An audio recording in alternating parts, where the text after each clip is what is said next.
जय श्री राम। जय हनुमान जी। जय विष्णु जी भक्तों। आज की वीडियो में हम एकादशी व्रत कथा का श्रवण करेंगे। यह व्रत अति पुण्य फल देने वाला और सभी एकादशियों में श्रेष्ठ है। आज के दिन आपको इस व्रत कथा का श्रवण अवश्य ही करना चाहिए। इस व्रत के करने से यज्ञ और तप के जितना पुण्य फल आपको मिलता है। तो आइए शुरू करते हैं। श्री कृष्ण भगवान जी बोले, हे अर्जुन, अधिक मास के कृष्ण पक्ष में जो एकादशी आती है वही परमा एकादशी कहलाती है। वैसे तो प्रत्येक वर्ष में 24 एकादशियां होती हैं, पर अधिक मास या मल मास को जोड़कर वर्ष में 26 एकादशियां होती हैं। अधिक मास में 2 एकादशियां होती हैं, जो पद्मनी एकादशी यानी कि जो शुक्ल पक्ष में आती है, और परमा एकादशी जो कृष्ण पक्ष के नाम से जानी जाती है। इस व्रत से सभी पाप नष्ट हो जाते हैं तथा मनुष्य को इस लोक में सुख तथा परलोक में सद्गति प्राप्त होती है। इसका व्रत विधि विधान के अनुसार करना चाहिए और भगवान विष्णु का धूप, दीप, नैवेद्य, पुष्प, फल आदि से पूजन करना चाहिए। इस एकादशी की पावन कथा जो महर्षियों के साथ कांपिल्य नगरी में हुई, वह मैं तुमसे कहता हूँ, तुम ध्यानपूर्वक श्रवण करो। कांपिल्य नगरी में सुमेधा नाम का एक अत्यंत धर्मात्मा ब्राह्मण रहता था। उसकी स्त्री अत्यंत पवित्र तथा पतिव्रता थी। किसी पूर्व पाप के कारण वह दंपति अत्यंत दरिद्रता का जीवन व्यतीत कर रहे थे। ब्राह्मण को भिक्षा मांगने पर भी भिक्षा नहीं मिलती थी।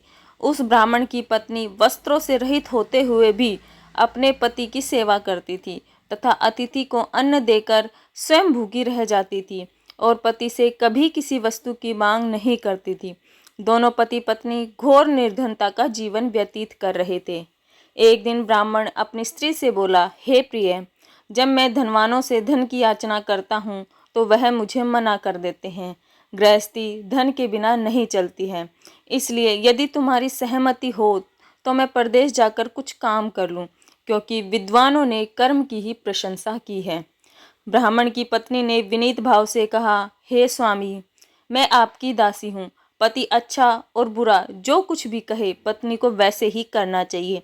मनुष्य को पूर्व जन्म में किए कर्मों का फल जरूर मिलता है। सुमेरु पर्वत पर रहते हुए भी मनुष्य को बिना भाग्य के स्वर्ण तक नहीं मिलता। पूर्व जन्म में जो मनुष्य विद्या और भूमि दान करते हैं, उन्हें अगले जन्म में विद्या और भूमि प्राप्ति होती है। ईश्वर ने भाग्य में जो कुछ लिखा है उसे टाला नहीं जा सकता। यदि कोई मनुष्य दान नहीं करता तो प्रभु उसे केवल अन्न ही देते हैं। इसलिए आपको इसी स्थान पर रहना चाहिए, क्योंकि मैं आपका विच्छोह नहीं सह सकती। पति बिना स्त्री की माता, पिता, भाई, ससुर तथा सभी संबंधी आदि सभी निंदा करते हैं। इसलिए हे स्वामी, कृपा कर आप कहीं नहीं जाएं। जो भाग्य में होगा वह यहीं प्राप्त हो जाएगा।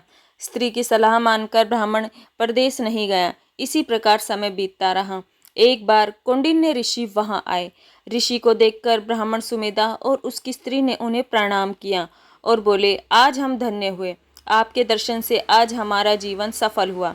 ऋषि को उन्होंने आसन तथा भोजन दिया। भोजन देने के बाद पतिव्रता ब्राह्मणी ने कहा, हे ऋषिवर, कृपा कर आप मुझे दरिद्रता का नाश करने की विधि बताइए। मैंने अपने पति को प्रदेश में जाकर धन कमाने से रोका है। मेरे भाग्य से ही आप आ गए हैं। मुझे पूर्ण विश्वास है कि आप मेरी दरिद्रता का नाश शीघ्र कर दोगे। अतः आप हमारी दरिद्रता नष्ट करने के लिए कोई उपाय बताएं। ब्राह्मणी की बात सुनकर कौंडिन्य ऋषि बोले, हे ब्राह्मणी, मल मास की कृष्ण पक्ष की परमा एकादशी के व्रत से सभी पाप, दुख और दरिद्रता आदि नष्ट हो जाते हैं। जो मनुष्य इस व्रत को करता है वह धनवान हो जाता है। इस व्रत में नृत्य, गायन आदि सहित रात्रि जागरण करना चाहिए। यह एकादशी धन वैभव देती है तथा पापों का नाश करके उत्तम गति की भी प्रदान करती है। धनाधिपति कुबेर ने भी इस एकादशी व्रत का पालन किया था, जिससे प्रसन्न होकर भगवान भोलेनाथ ने उन्हें धनाध्यक्ष का पद प्रदान किया। इसी व्रत के प्रभाव से सत्यवादी राजा हरिश्चंद्र को पुत्र, स्त्री और राज्य की प्राप्ति हुई थी। तदनुपरांत कौंडिन्य ऋषि ने उन्हें एकादशी के व्रत का समस्त विधान कहकर सुनाया। ऋषि ने कहा, हे ब्राह्मण, पंचरात्रि व्रत इससे भी ज्यादा उत्तम है। परमा एकादशी के दिन प्रातःकाल नित्य कर्म से निवृत्त होकर विधि विधान पूर्वक पंचरात्रि व्रत आरंभ करना चाहिए। जो मनुष्य 5 दिन तक निर्जल व्रत करते हैं वे अपने माता पिता और स्त्री सहित स्वर्ग लोक को जाते हैं। जो मनुष्य 5 दिन तक संध्या को भोजन करते हैं वे स्वर्ग को जाते हैं। जो मनुष्य स्नान करके 5 दिन तक ब्राह्मणों को भोजन कराते हैं वे समस्त संसार को भोजन कराने का फल पाते हैं। जो मनुष्य इस व्रत में अश्व दान करते हैं उन्हें तीनों लोगों को दान करने का फल मिलता है। जो मनुष्य उत्तम ब्राह्मणों को तिल का दान करते हैं वे तिल की संख्या के बराबर वर्षों तक विष्णु लोक में वास करते हैं। जो मनुष्य घी का पात्र दान करते हैं वे सूर्य लोक को जाते हैं। जो मनुष्य 5 दिन तक ब्रह्मचर्य पूर्वक रहते हैं वे देवांगनाओं के साथ स्वर्ग को जाते हैं। हे ब्राह्मणी, तुम अपने पति के साथ इसी व्रत को धारण करो, इससे तुम्हें अवश्य ही सिद्धि और अंत में स्वर्ग की प्राप्ति होगी। कौंडिन्य ऋषि के वचनानुसार ब्राह्मण और उसकी स्त्री ने परमा एकादशी का 5 दिन तक व्रत किया। व्रत पूर्ण होने पर ब्राह्मण की स्त्री ने एक राजकुमार को अपने यहाँ आते देखा।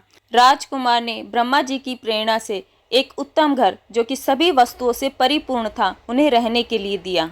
उसके उपरांत राजकुमार ने आजीविका के लिए एक गांव दिया। इस प्रकार ब्राह्मण और उसकी स्त्री की गरीबी दूर हो गई और पृथ्वी पर काफी वर्षों तक सुख भोगने के पश्चात वे पति पत्नी श्री विष्णु के उत्तम लोक को प्रस्थान कर गए। तो श्री कृष्ण अर्जुन से बोले, हे अर्जुन, तुम भी इस परमा एकादशी के व्रत का करो। यह व्रत अति पुण्य फल देने वाला है, सभी पापों का नाश करने वाला है, सभी प्रकार की सुख समृद्धि को देने वाला है। इस व्रत के करने से सभी प्रकार के यज्ञ और तप का फल मिलता है। तो इस प्रकार श्री कृष्ण ने अर्जुन को व्रत की कथा को सुनाया। तो वीडियो अच्छी लगे तो वीडियो को लाइक करें। जय श्री राम, जय हनुमान जी, जय विष्णु जी भक्तों। भगवान आपकी सभी मनोकामनाओं को पूर्ण करे।